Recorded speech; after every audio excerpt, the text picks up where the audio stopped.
There are two things to consider when you're going into a remote community to do research. There is the cultural consideration, and that can be dealt with in another DVD. But the practical reasons, the practical things to consider would be, how are you getting there? Are you going by four-wheel drive? Because often you will need a four-wheel drive to get there. I would absolutely recommend that you do a four-wheel driving course. It is exceptionally dangerous driving out on the remote roads. They're not sealed highways like you would get in urban communities. So do the four-wheel drive course. Two, if you're travelling by plane, be aware that it's not like Qantas Sydney Airport, Qantas Club. You will often be going in a very small plane. You will be landing at an airstrip that's often dirt. There are no facilities there. There is no... sometimes you'll get a shed, so at least you can get out of the sun. But it is some distance from the community.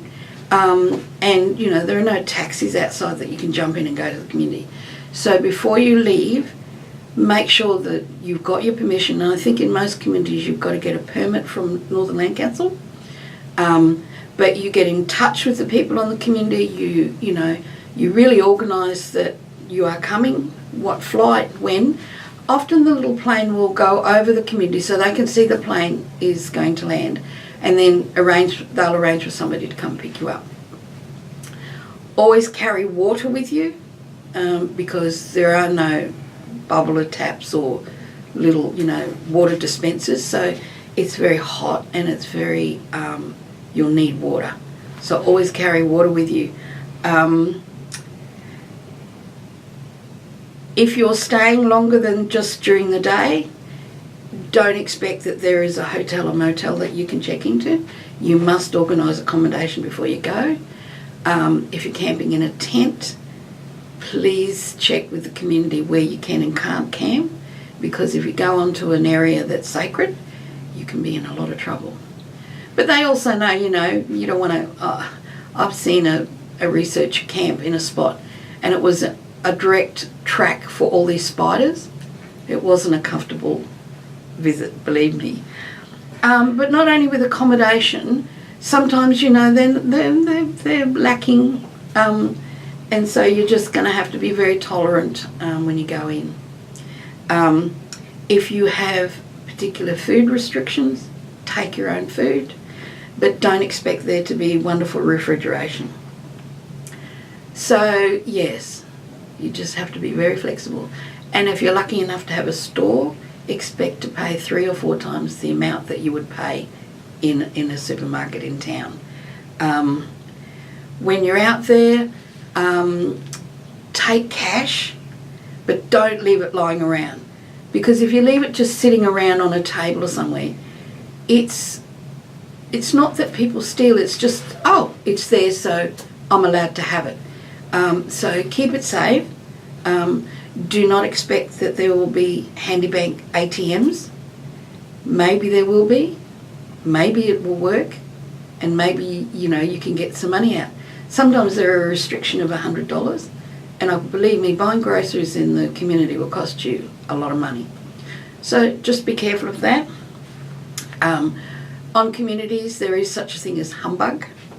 Now this is... they will see you, you're dressed nicely, you're obviously not from the community. Obviously, gossip will have told everyone you're a researcher, so you've got a good job, so you must have a good income.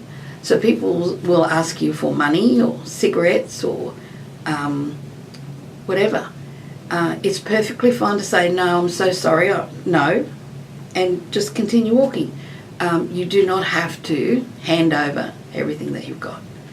They'll try you, but, there's no problems with saying no. If you're not feeling well, please do not go out to the community, because if you get really sick out there, often there may not be a clinic. Certainly there's no pharmacist. And please don't take any diseases out into the community, because then you really put them at danger. So if you're not feeling well, cancel, stay home, get better, then go. If you are feeling unwell and you go into the community and you get really ill, it will be at your cost that you are flown out, and it's a really bad situation. So please don't, if you're not feeling well, go on out there. Another issue that I found is the way you dress. Now, I've had conversations with elders from all over the Northern Territory, and we all agree. People that go into community must dress modestly. You know, no cleavage, no midriffs, no bum cracks, no see-through. Always, women, please do not wear shorts or short skirts. Try and wear a longish skirt or loose trousers, and, you know, t-shirts, or if you're going out for an organisation, wear a corporate polo shirt with the name on it, Menzies, Charles Darwin University, or whoever, because then people can identify you immediately. You know, wear good shoes, cover up shoes for safety reasons, and even for the men, please don't wear very tight pants. Modesty is very paramount. I've always made a suggestion that it's very cheap to buy a sarong or even a couple and roll them up, put them in your backpack, because if you've got to sit, you can cover your legs up, you can hook it over your head for a bit of shade, and I'll often gift those sarongs to, you know, if you're working with a family, because they're very useful objects. So for me, sarongs are a pretty good little thing to take. And you can sit on them, you can, you know, shade yourself, yeah. If you're staying for a while in communities, take repellent. And also don't expect there to be 24/7 reliable electricity. So, and if you take valuables, yeah, take care of them. I think that was the practical. Yeah.